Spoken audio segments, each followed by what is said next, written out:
The views and opinions expressed do not necessarily reflect those of Access Fort Wayne, the Allen County Public Library, or any other supporting groups.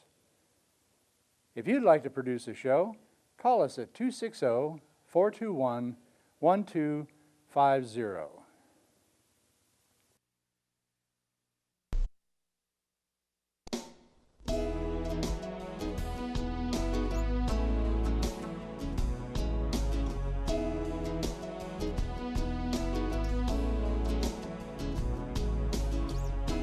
Let me be your lighthouse so I can show you the way. Let me be your shining light, I'll keep you from drifting away. I'm the one that makes you try when... Hello, this is Patty Hunter of Patty's Page. Today's guests on Skype, all the way from Minnesota, are Rick and Cindee Morgan. They are my special guests. Cindee Morgan was the daughter of the late Walter Martin, who had his own radio show called Bible Answer Man. He had founded the Christian Research Institute many moons ago, and back in the 60s and 70s. So we're going to be talking to them. So I'll be back in a moment, and I'll introduce you to them. Hello, I'm Patty Hunter, and you guys are the Morgans. How are you? Good. How are you? Hi, we are good. And you are Rick, and you are Cindee. Cindee, That's yes. right. Thank you for having us. Thank you. You're welcome.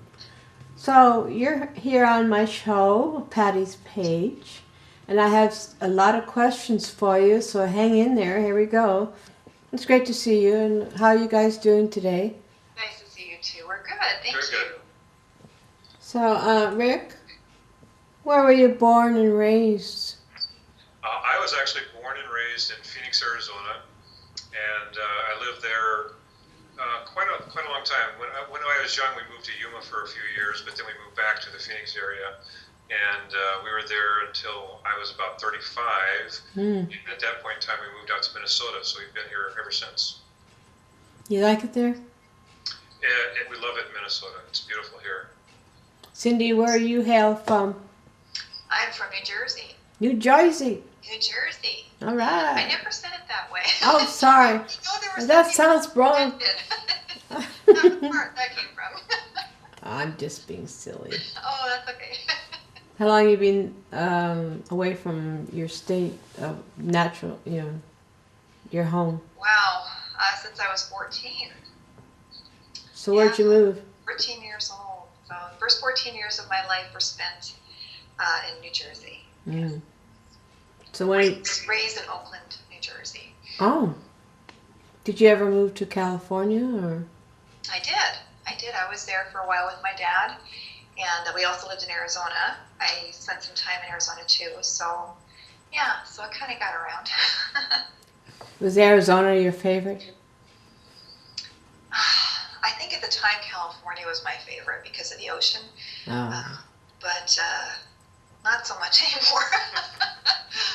How did you guys meet? Too many disasters, natural disasters there. I'm sorry, what? Natural disaster. I was just asking, how did you two meet? And you say natural disaster. Natural disaster. Oh, you guys. We met in Arizona. Arizona. How long have you been married now? We've been married a long time. 34 years this Oh. year. This year In August, it'll be 34 years. We were married in 34. 1982. Who married you? My dad. Your dad's name is Walter Martin? Dr. Walter Martin. Dr. Yes, Walter we also Martin. had another pastor, Melvin Rayfield was his name, who had helped my dad with the service. I told my dad that it wouldn't feel quite like we were completely married unless we had another pastor kind of do it with him. But my dad, we did the vows with my dad and everything, and he did the main part of it. But it was such a blessing to have him there. So He was a reverend. Was your dad a reverend? yes, he was a reverend. So He's he didn't- actually an associate pastor at a church when I was a little girl. So the difference between a pastor and a reverend, a pastor is what has his own church, and a reverend is.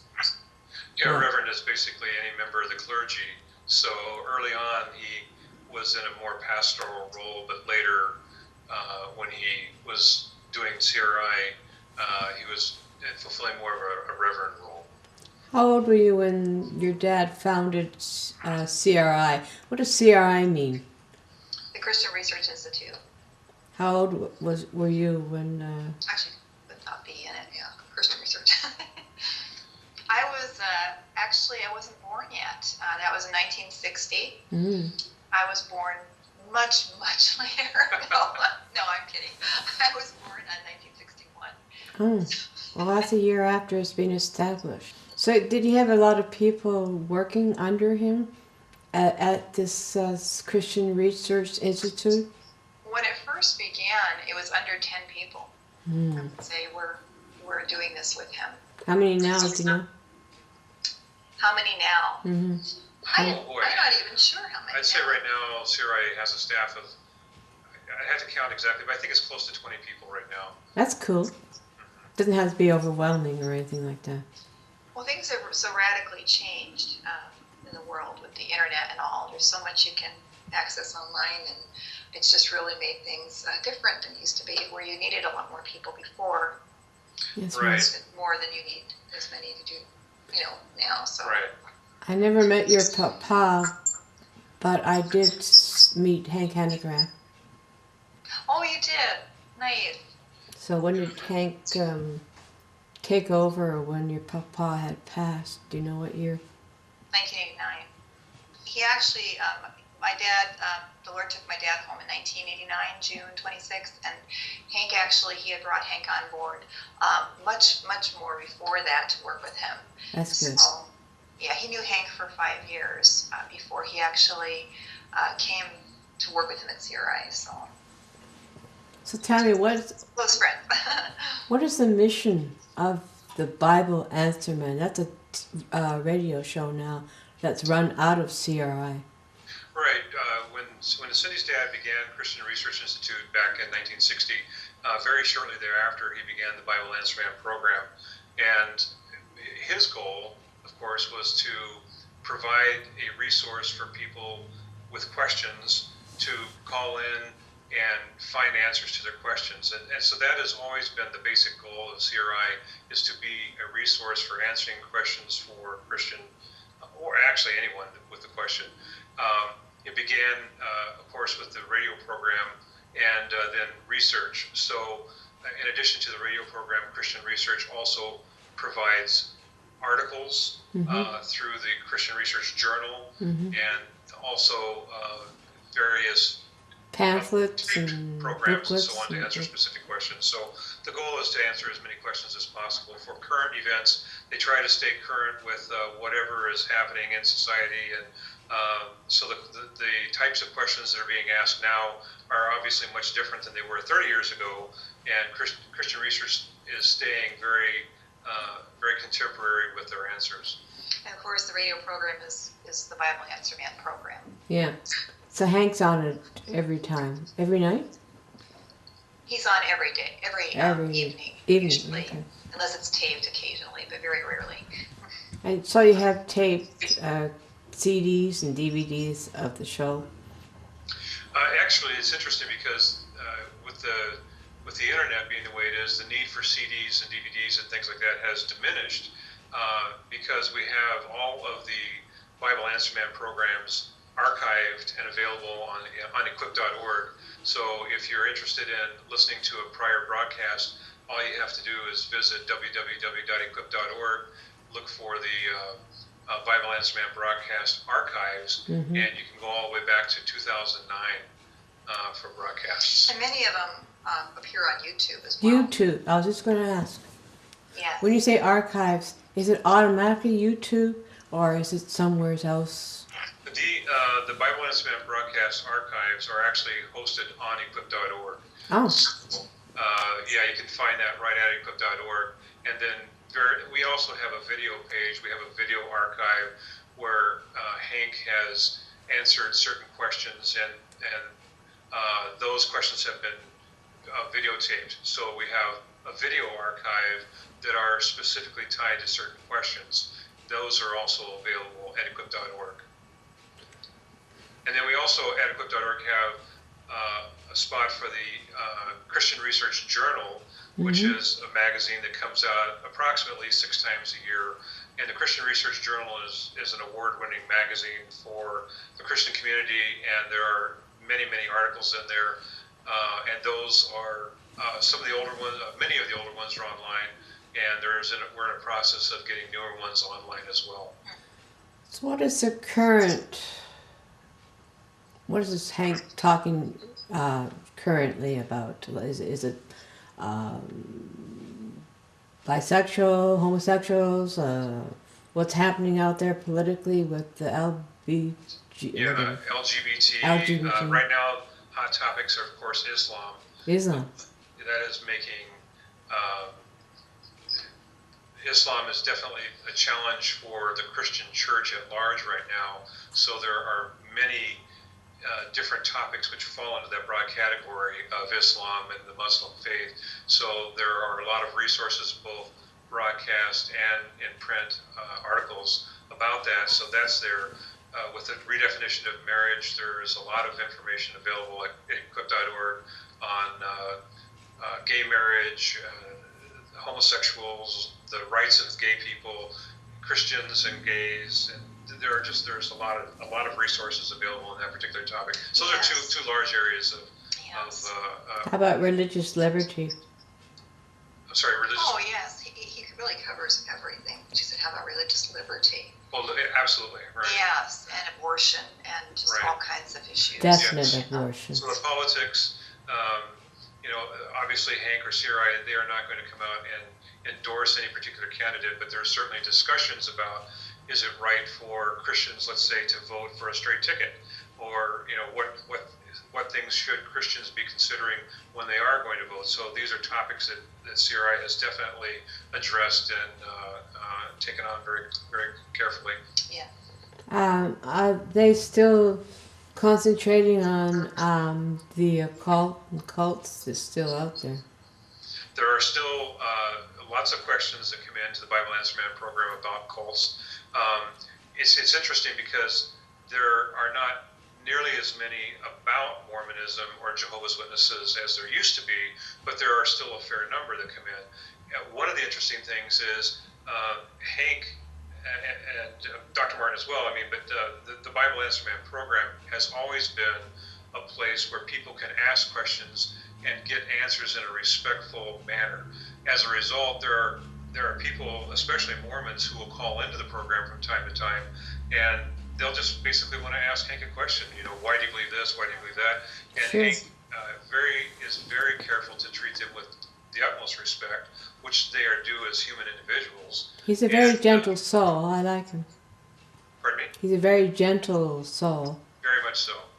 Very much so. He is, and there was one caller in particular, I remember, that he said he's a Mormon, and he said he listens to Hank regularly.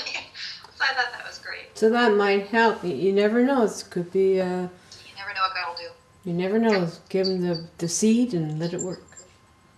Right, planting a seed. But in terms of other cults as well, and alternate religions and other world religions, yesterday the program featured a question on the Baha'i faith. So it's just a matter of who's calling in from day to day. The Bible Answer Man program is very diverse in the topics that it covers.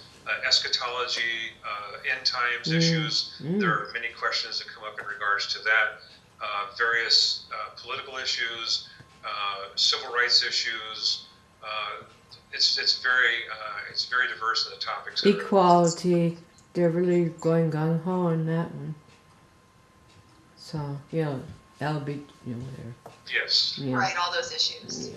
Correct. Civil rights. Everything. Abortion. Yep. You're pro-life, thank God. So tell me, you have a couple songs out there that's pro-life? Or, I do. I do. Fearfully and Wonderfully Made is the first one that I wrote. That our daughter, one of our daughters at the age of 7, Sharon, she sang it at the age of 7.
Say the Little Ones, I wrote also, and Rick and I sing that one. So. How long did it take for you to put those songs together? There's an echo. Well, I'd like to say it took me days and weeks, but it didn't. I think If You're Playing Wonderfully Made, I wrote, probably within 5 or 10 minutes.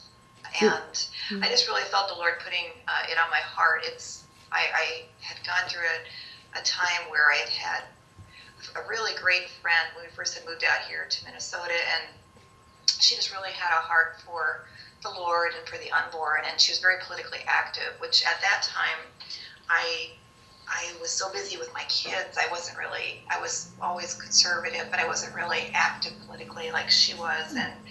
But her love for the unborn really touched me pretty deeply, and I always was pro-life, but I really began to feel, the sadness and the sorrow. I think a little bit of what God feels. I think God allowed me to feel just a little taste of his sorrow for the fact that these children are just, their lives are being taken. And I wrote Fearfully and Wonderfully Made, finally, as a result of just weeks. I remember saying to Rick that I know God wants me to do something, but I'm not really sure what it is. And then one day came where I just really felt like the Lord was leading me to write this song, and I sat down and, I really just got really emotional and wrote it, and I just really knew that God just had given it to me to help to be another voice, for the little ones, to join the voices out there, and this was a way for us to start doing that. You feel the same way about that, Rick? I'm sorry, what? Does Rick feel the same way? Do you feel the same way too? Yeah, it's interesting. I was just, as she was talking about that, I was remembering the evening I came home from work, and she said, the Lord gave me a song, and Cindee has always been a creative person, so she's always written songs and poems and things like that. And so I was anxious to hear it, and when she sang it to me, I was just so touched by it. I mean, I knew immediately that this is something that the Lord had given her, and that there was the Lord had some kind of a plan and purpose for this song, because it was just such a powerful song. And it was an interesting set of circumstances. We were able to connect with someone who helped us take that song and in its rawest form and turn it into the song that it is today. And the Lord just brought all the pieces together and enabled us to do it. So it was like his work, and he just gave us the privilege of being a part of it. Yeah, it was really a lot of fun. We had never worked on a soundtrack before, and this person, asked us what instruments we wanted and that sort of thing, and we just really enjoyed it, and God brought somebody through the church to us, and it was just very exciting. Do you have a EP or something with that on? So I have a CD? EP.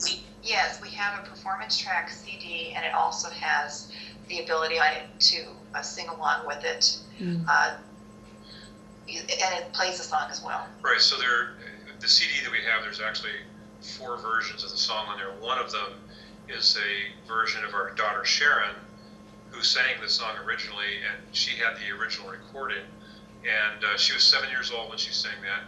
There were other children from the church who were part of the choir or chorus part.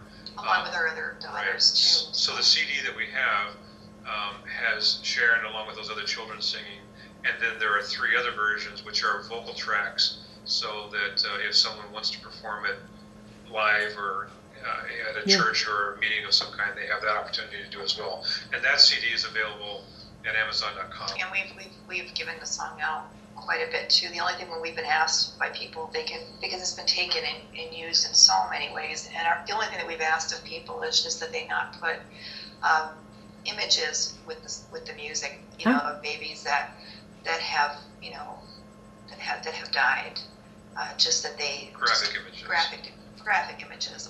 That's the only thing that we've asked of people. Right. So, but we just really want to see God use it. God has been using it, and we've been so blessed to be part of that. So yeah, we've gotten communications from people literally all over the world where the song has gone, and the Lord has used it in a mighty way. So we're so happy to have been allowed to be a part of that. Do you guys go out and speak places? We do once in a while. We haven't done it constantly. I do more interviews, Yeah, like me. Phone interviews, that kind of thing. We have done some public speaking, but it's been more limited. Would you do it again if you like? If people asked you to go to their city, would you go? We do. If we Hello. can. There's been a couple we couldn't because it was out of the country and that wasn't going to work out. So we didn't do that. But if it's in our country, yes. If they ask us to come, we try to. So That's good. You have kids. How many do you have? we have 4 daughters. 4 daughters. My goodness. Yes, we have 7 grandchildren. Oh my goodness. You don't look the age to be a grandmom and granddad. She doesn't. It's the Oh. lighting. It's the lighting. No, it's interesting. We tell everybody I tell everybody that I robbed the cradle and Cindee robbed the grave. Oh my goodness. It always says that there's only like 7.5 years between us. It's not like it's 17 or something. But the Lord blessed us with 4 daughters, Yeah. and we have all the grandkids, and it's been a blessing to raise our kids, and now to help with taking care of the grandkids from time to time. So Do they help you out with your stuff? What you do? Are they going the same route you are, or they have their own idea what to do in their lives? They're all serving the Lord in their own ways. 2 of our daughters have married musicians who work in the church. One of our son-in-laws, Nathan, is a worship pastor, and then our another one of our son-in-laws, Ben, does music for different churches and all too, and really enjoys that. So our daughters are, involved in things for the Lord too. So I wouldn't say they do exactly what we do. They're very supportive, though. No, but they're all involved in their various churches. And so Yes. our son-in-law Jim, he works a lot with the church that they attend and with sound and all. And then we have a son-in-law Danny out in New York, who's He's musical too. yeah, he's musical as well, but he's involved with Nyack College out in New York. So Cool. they're all involved with the church community in some way. Yes. You are an author, are you not, Cindee? I am. Aha. So tell me already about the new... How many books have you done? This is my first book. Your first one. What's it called? I actually have other books, but they're in my file. I have to look at This is the first one that's actually made it to published. published We have to status. look into getting those other ones published. But yes, this one we actually I really felt the Lord's leading to move with that one at this time When was it released? in January of this year. This year. Does that last month? Yes. Yes. Merciful heavens. What's it called? I didn't hear. Rescue Me. Rescue Me? Yes. What's it about? Well, it's about a girl whose name is Suri. Mm-hmm. When she's a little girl, she hears that her mother's pregnant, and her mother does end that pregnancy. Oh. And the story then jumps into 10 years into the future, where it picks up. And Suri is given the opportunity through the course of the story to be able to travel back through time to try to save her little brother from that abortion. And so the story is really her race through time to try to stop the end of his life from being ended. And Terminated, yeah. so it's fiction, but it's got a good theme. You have a good heart, girl. What's that? You have a good heart. Oh, thank you, Patty. Well, you do too. And you, Rick, what do you do for CRI? I am the webmaster for equip.org. Mhm. So my job basically is uploading content to equip.org on a daily basis. So each day the Bible Landspan program airs on the radio. It's also recorded, so we upload the Bible Landspan program to the archives. And then any other additional items that go on to equip.org, that's my job to get it up there. So a lot of content going up on a regular basis. Does Hank Hanegraaff talk about Planned Parenthood? Do you? Yes, he's answered a lot of questions about Planned Parenthood. As I mentioned, a lot of it is determined by the nature of the calls. However, on many of the broadcasts, Hank will start off the broadcast with some of his own thoughts. So if there's something going on in the news, like for example, when San Bernardino, when the slaughter happened in San Bernardino, he began the broadcast with issues related to that. Yeah. But the same thing with Planned Parenthood, as the videos came out about Planned Parenthood and What they do to whole baby body parts. part sales, he had many things to say on his own, but then he also was there to answer questions about people who would call in with specific questions about those issues. Does he talk about the way the culture is, like pharmacia and other labs and all that, using the baby parts? It's not just with Planned Parenthood. I mean, they started it, but I mean, there's a whole mass of companies and organizations that use the babies. Right.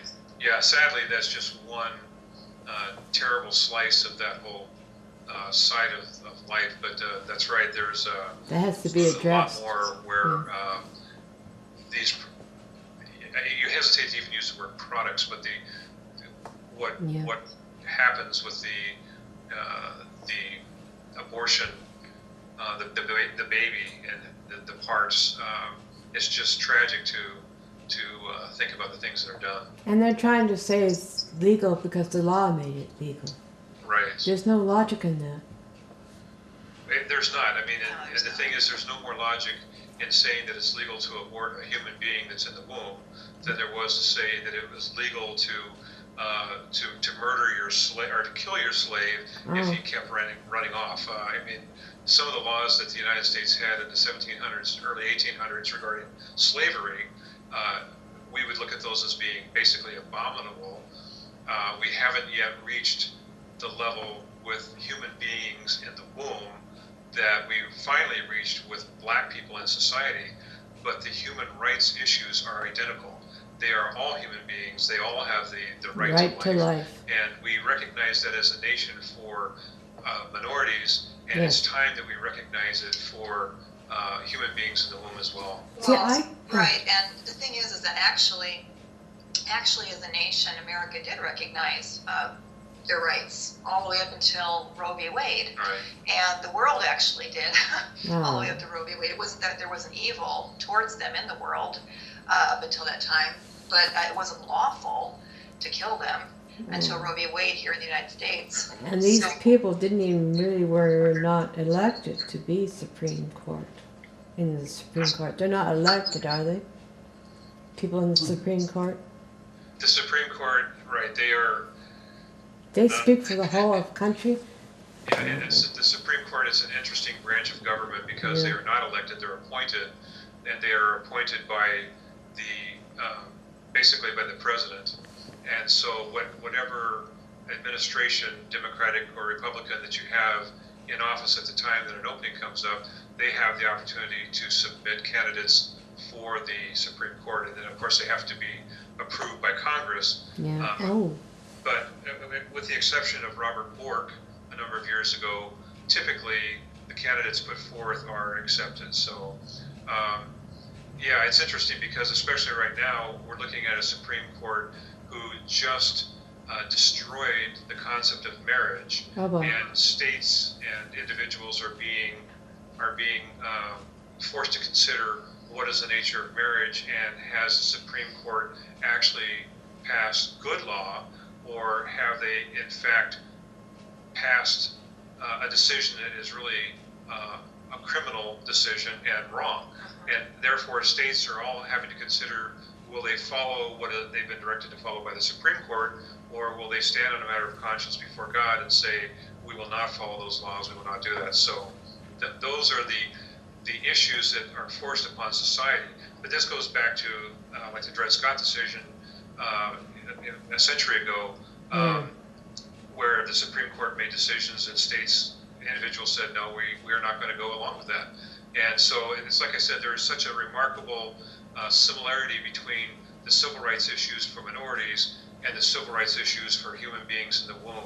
And I stress that fact, human beings in the womb, Yes. because that's what they are. From conception up to natural death.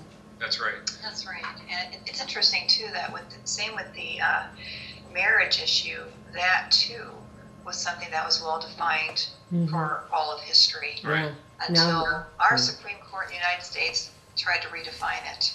And they can call it whatever they want to call it, but it is not marriage unless it is between a man and a woman. Because God alone defines it. So they're working away from God, this whole bunch. Yeah, successfully since the 70s, the Supreme Court has eroded morality in the United States. And the United States has been slower to have that erosion than some countries in Europe, but nonetheless it's occurred here. And the Supreme Court has been a direct part of that. Did you realize there's over 58 million here alone have been aborted? Yes. 58. It's enormous. Rather heartbreaking, isn't it? It is. It is. I mean, if you think about the difference between the Holocaust that's happening to human beings in the womb right now, compared to the horrific Holocaust that happened to the Jewish people and others in Europe in the 40s, it's just the tragedy that occurred through Nazism and Hitler upon that group of people. That was horrific, and the world was aghast when that occurred.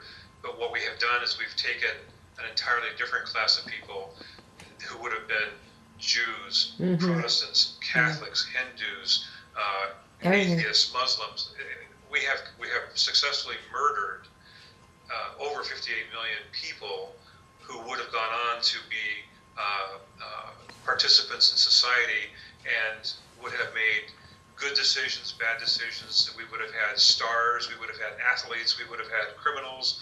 We would have had every conceivable kind of human being coming and living a full life, but we've destroyed them instead, and we call that a right to choose, that it's a mother's choice. So the Supreme Court has successfully destroyed that moral stand in society. They have forgotten that the babies are not of the mother, they're themselves. That's They are right. different than the mother. They have their own soul, own body. That's right. And a baby in the womb, obviously, it cannot support itself in the womb, and so it's reliant and dependent upon the mother. But the instant that baby is born and therefore granted humanity by society, the baby still can't take care of itself. If you leave that baby laying alone, it will die because it cannot care for itself. So the idea that because a baby is not self-sufficient in the womb, the mother has a right to choose, that's just ludicrous thinking. You know, if that were the determinate choice, then the right to kill children should exist until they're 3, 4, 5 years old and can reach the kitchen sink and give themselves food and take care of themselves, because children are dependent upon adults to help them survive for many years after their birth. Is it Holland, the Netherlands, or Switzerland that they are killing children who have disabilities? They put them to sleep. Yeah, I don't know the answer to that question specifically, but that's the slippery slope. Is when you begin to dehumanize human beings for whatever reasons, the slope always leads to extended and further human destruction.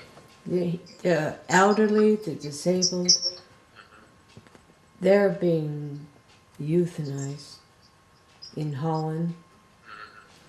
Yes, when you devalue life, none of us are safe. None of us are safe. So we have to reach out to the people and saying, this you guys is a warning. You got to stop doing this, otherwise the human race will just kill itself off. Well, that's right. It's funny, and Cindee can talk about this more, but she recently was making the comparison between human life and the civil rights in America under our Judeo-Christian background, comparing that to what's gone on in Islamic or Muslim societies. And in Islamic and Muslim societies, there has been a willingness to allow people to actually kill other people in the name of the religion, to honor the family traditions and so on. And so in the Islamic and Muslim, kill the girls. And to honor the Quran, their actual doctrine. right? And so there's been a horrific destruction of human rights and human beings under that religion, and it's been accepted.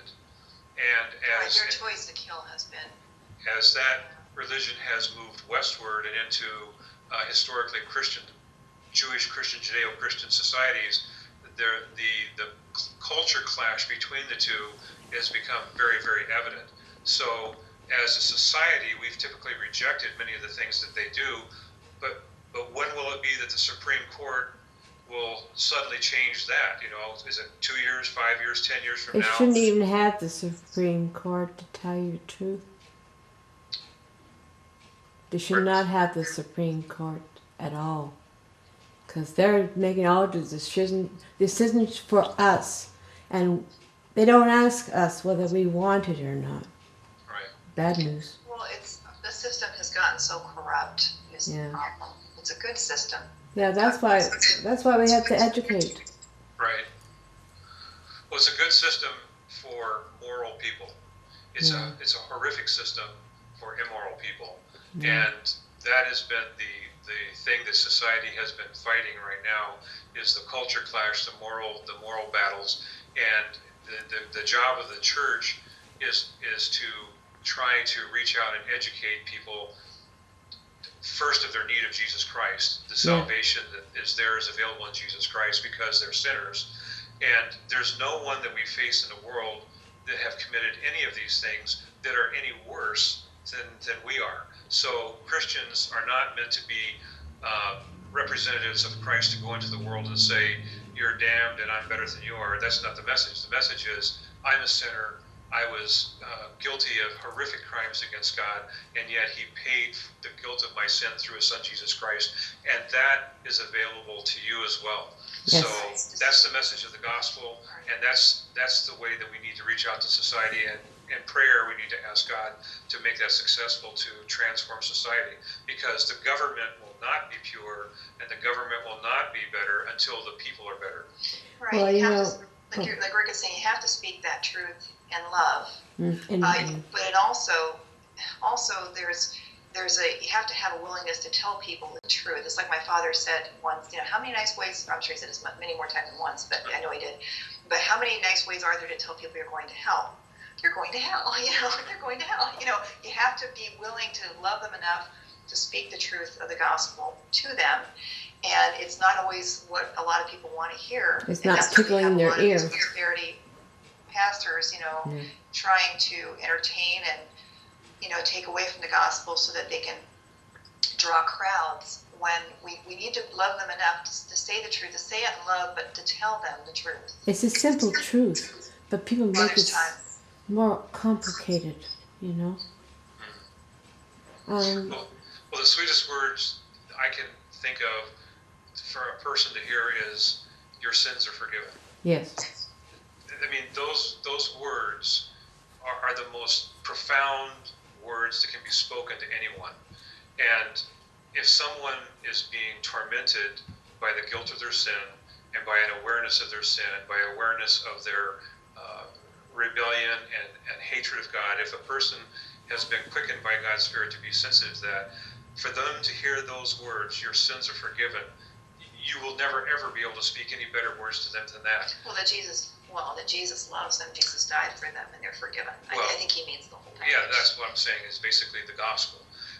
But instead, what's happening is in many churches, there are many churches that are turning to entertainment and soft peddling the gospel, and they're trying to heal that sense of guilt in people by wooing them and coddling them and psychologizing them and trying to make them feel good about themselves, instead of recognizing that the only thing that is going to truly meet their desperate spiritual need is to hear that there was a payment for their sins and they can be forgiven. So it doesn't matter if you've had an abortion, you can be forgiven. Yeah. If you have committed adultery, you can be forgiven. If you're drunk, a drug addict, a sex addict, you can be forgiven. It can be changed. I was going to say my late aunt was an abortionist, and I was gung ho. Oh, I was gung. Well, it's kind of echoey here. I'm gung ho against abortion and euthanasia and everything, because it was in my family that they had, done the awful deed of doing. It took me about 40 years for me to actually forgive my aunt. I was so mad with her. I was Roman Catholic in those days. And I worked with Birthright in Toronto.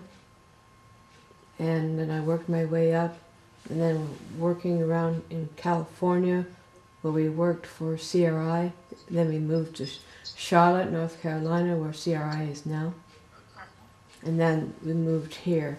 And I'm doing TV shows such as you can see, and basically most of my shows are pro-life. And that's why I'm spreading the news. And I put everything on YouTube so everybody can watch this. That's wonderful. Gee. Well, the gospel cannot be shared enough. Yeah, it has to be shared.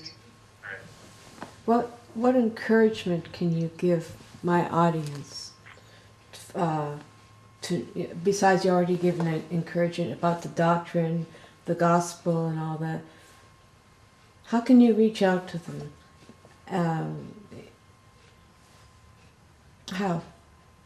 To show them. How can you reach out to women who've had abortions? Yeah. Or think that it's the right choice to go get one? Is that what you're saying? Yeah, I'm sorry, I was a little bit emotional. No, that's okay. I think that you can, the number one thing is to pray for people. Number two, speak the truth and love to people when God gives you opportunity to do so. If you feel led to stand outside a clinic and pray, do so peacefully. Mm-hmm. If you feel led to, give money to a crisis pregnancy center or work at one or counsel someone through church or through DPC, crisis pregnancy center, do it. Buy a pro-life book or share it with someone, share it with children. My book, Rescue Me, is meant to be a ministry tool for grandparents and parents so that they can, to support them in teaching their grandchildren and their children that their lives matter to our Creator and they're valuable, so much so that they don't want to, they don't want to do anything evil against their future children, take their lives in the future. And so the hope is to equip parents and grandparents with a way to reach them early enough where they understand how precious life is to God and how precious their life is and the life of the children that He'll give them, and that they'll protect those lives. So I think it's important to, get resources out to people, share pro-life songs, all these different ways and different things. If you're gifted and you want to write one. I sent you a couple of my songs. However God leads you, ask Yeah. God to give you the wisdom to be able to help them in some way. Yeah. I sent you a couple of my pro-life songs. Did you manage to get to hear them? Or? Yes, you did send me some of your sweet songs. Thank you, Patty. Yes, and just to your point, that's excellent. And when God puts those things on your heart, you should do them and share them. And just pray, plant those seeds in people's lives and pray that God will, God says that His word will not return void. So everything that God says He's written all of our days before one of them came to be, and He's written our good works so that we will walk in them. And we can trust Him to know that whatever it is He gives us to do, He will use for His glory and for our good. There's a passage in the Bible about He knew us before we were. So, do you know that passage? He knit us in the womb. Psalm 139. Yeah, Psalm 139. Can you say that? I don't have the whole thing memorized, but I do know it quite well, that He knit me together in my mother's womb. I am fearfully and wonderfully made. And it's such a beautiful passage, and I would just encourage everyone to read Psalm 139 because it's really like a love letter from God to us, His creation. His greatest creation is man. We are made in His image and for His glory. It's interesting that Psalm 139 also, that passage, that portion of it deals with the miraculousness of creation. But the beginning of the psalm, David is saying, where can I flee from your presence? And he's asking the question, where as a human being, where can I go that God isn't? And the psalm begins there by, if I go to take wings and fly as far as I can to the eastern, to the islands, or if I bury myself in the depths of the sea, you're there. There's nowhere I can go. If I hide in the darkness, it's like light to you. Yeah. And David is talking about the magnificent attributes of God, that he's everywhere. And that is both a comfort and a terror. If you are a sinner seeking to hide in your sin and hide from God, it's frightening to realize that there's nowhere that you can go that God can't see you. And when God said to Adam and Eve in the garden, where are you? It wasn't because he didn't know where they were. It was he was talking to them in human terms, and he was wooing them and asking them to come out and talk with him. It's the same way with sinners today. God knows where you are. God can see you. God can reach you. God can touch you.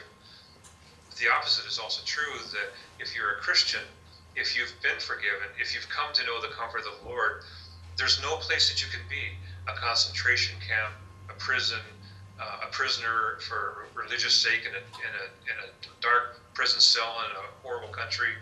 It doesn't matter where you go or where you are, God is there with you. Definitely. And so what can be terrifying to a sinner is a source of ultimate comfort to a Christian, that God is there with them no matter where they are. So, the message of the gospel. The psalm says, your right hand will hold me fast. That's right. So David goes on then to say, I'm fearfully and wonderfully made, because this God has made me. And that's his promise to us, is that no matter where we are, God can see us and God can reach us and God can meet our needs. So for your listening audience, it doesn't matter who you are or what you've done. You have not sinned beyond the capability of God to forgive you. God just needs to help you understand that you're a sinner, and if you cry out to God and ask him for forgiveness, you will receive it. So God bless you too. We love you very much. Keep in touch, eh? Yes, we love you too. Thank you so much. Thank you for having us. We really appreciate it. God bless. God bless you in your ministry, you and Bob. Yeah. Thank you. We love you. Thank you. Thank you. God bless Bye-bye. you guys. Bye-bye, dear. Bye-bye now. Bye-bye. I'm glad you listened to our show, and thank you for tuning in, and we'll see you next week. Bye-bye, dears.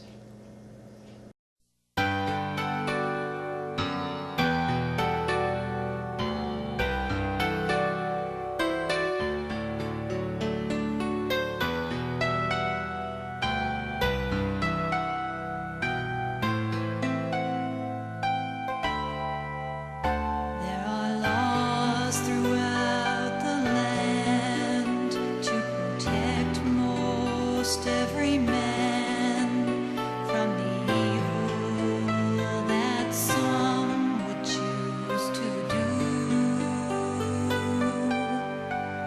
Our law once said we couldn't kill, but now millions are forced to face death's chill. The innocent victims of another person's will. Who'll save the little ones? How many have to die?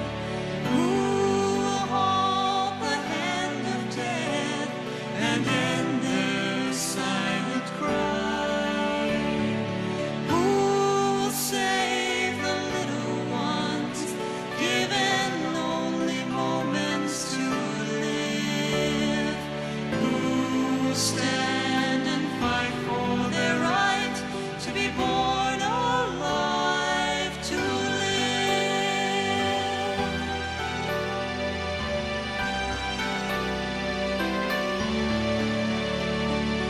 Multitudes of people covetous of their rights, freedom so fiercely demanded, freedom no matter the price.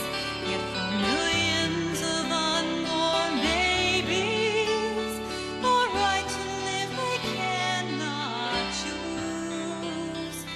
In the battle of the rills, they are searching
Godspeed, my love, until we meet again.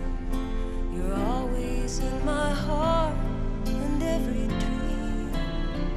Don't let this time apart give in to all our fears. God will keep us close from up above. So until we meet again, Godspeed, my love.